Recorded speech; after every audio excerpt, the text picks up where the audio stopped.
빛의 사자들이여 어서 가서 어둠을 물리치고 주의 진리 모르는 백성에게 복음의 빛 비춰라. 빛의 사자들이여 복음의 빛 비춰라. 죄로운 밤 밝게 비춰라.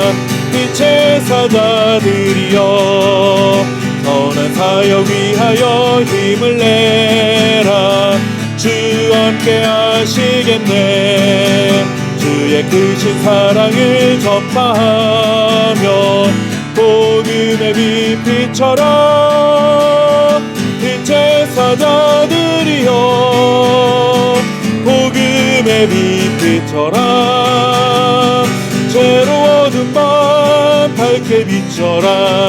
빛의 사자들이여 주님 부탁하신 말 순종하여 이 진리 전파하라. 산을 넘고 물 건너 힘을 다해 복음의 빛 비춰라. 빛의 사자들이여 복음의 빛 비춰라. 죄로운 밤 밝게 비춰라.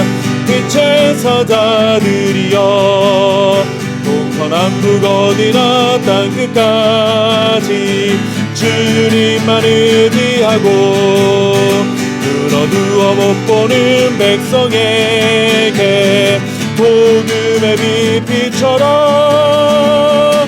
빛의 사자들이여 복음의 빛 비춰라. 죄로운 밤 밝게 비춰라. 빛의 사자들이여.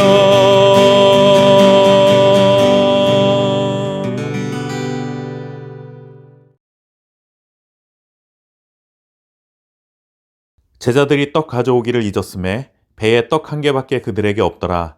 예수께서 경고하여 이르시되 삼가 바리새인들의 누룩과 헤롯의 누룩을 주의하라 하시니 제자들이 서로 수군거리기를 이는 우리에게 떡이 없음이로다 하거늘 예수께서 아시고 이르시되 너희가 어찌 떡이 없음으로 수군거리느냐 아직도 알지 못하며 깨닫지 못하느냐 너희 마음이 둔하냐.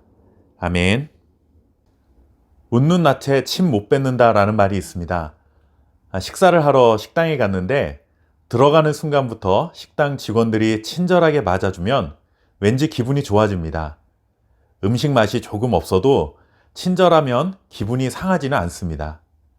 다시 그 식당을 찾게 될지는 사람마다 조금씩 다를 수 있지만 일단 기분이 나빠서 절대 그 집은 안 가겠다 하고 말하는 사람은 별로 없을 것입니다. 이렇듯 사람들은 친절하게 대해주는 것을 좋아합니다. 그러나 그러한 친절의 뒤에 다른 의도가 숨겨져 있다고 한다면 그것을 아는 순간 생각은 180도 달라질 수 있습니다. 예를 들어 나에게 사기를 칠 목적으로 의도적으로 과도한 친절을 베풀었다거나 하는 것을 알게 된다면 오히려 그동안 친절하게 대해주었던 것이 더 기분을 상하게 만들 수도 있는 것이죠. 눈에 보이는 것이 전부가 아니라는 말씀을 드리려는 것입니다. 예수님과 제자들의 관계도 비슷한 면이 있었습니다. 오늘 읽은 말씀에서는 예수님께서 제자들에게 바리새인들의 누룩과 헤롯의 누룩을 주의하라는 말씀, 조금은 뜬금없는 교훈의 말씀을 하십니다. 이유는 이렇습니다.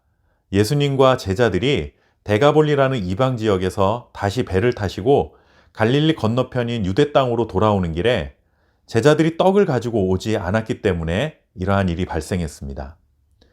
제자들이 떡을 가지고 오지 않은 것과 바리새인들의 누룩, 헤롯의 누룩은 도대체 어떤 관계가 있는 것일까요? 제자들이 떡을 가져오지 않았다 하고 마가가 전하고 있는데 여기에는 의도적으로 가져오지 않았다 하는 의미가 담겨 있습니다. 제자들이 실수로 떡을 가져오지 않은 것이 아니라 어떤 숨은 의도가 있었다 하는 것이죠. 예수님이 이런 제자들의 속마음을 간파하셨습니다. 그래서 느닷없이 바리새인들의 누룩과 헤롯의 누룩을 언급하신 것입니다.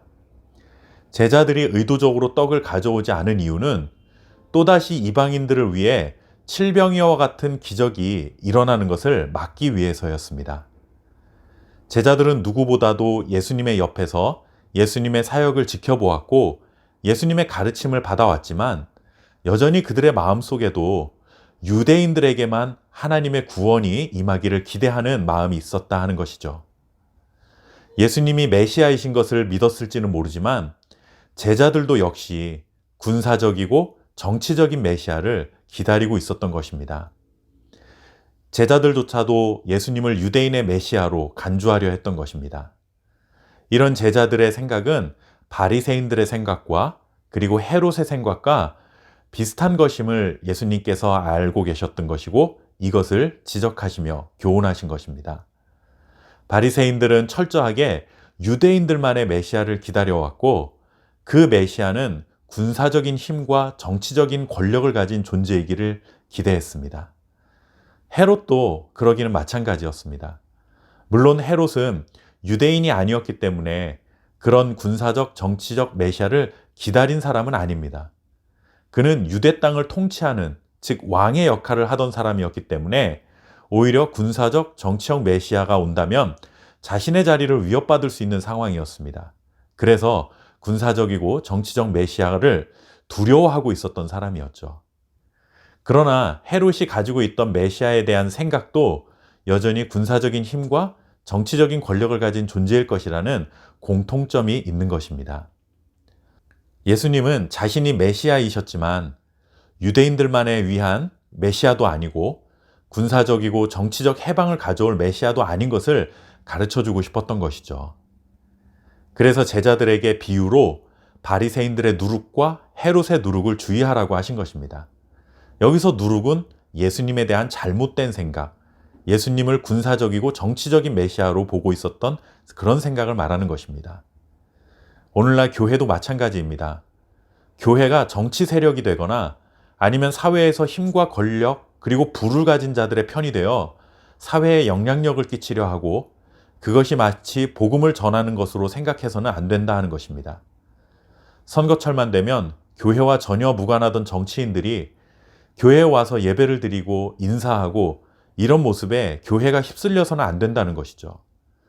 물론 그런 후보자들이 절대로 예배에 참석해서는 안 된다 하는 그런 말이 아닙니다.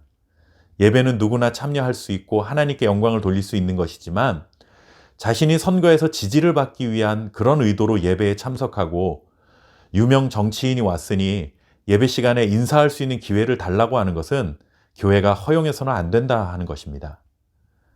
낮은 자로 이 땅에 오셔서 아무도 주목하지 않는 모습으로 사역을 하시다가 결국 고난의 길을 걸으시며 십자가의 죽음을 통해 하나님의 뜻을 이룬 고난의 종, 고난의 메시아를 따르는 것이 교회와 성도의 역할이다라는 사실을 기억해야 합니다.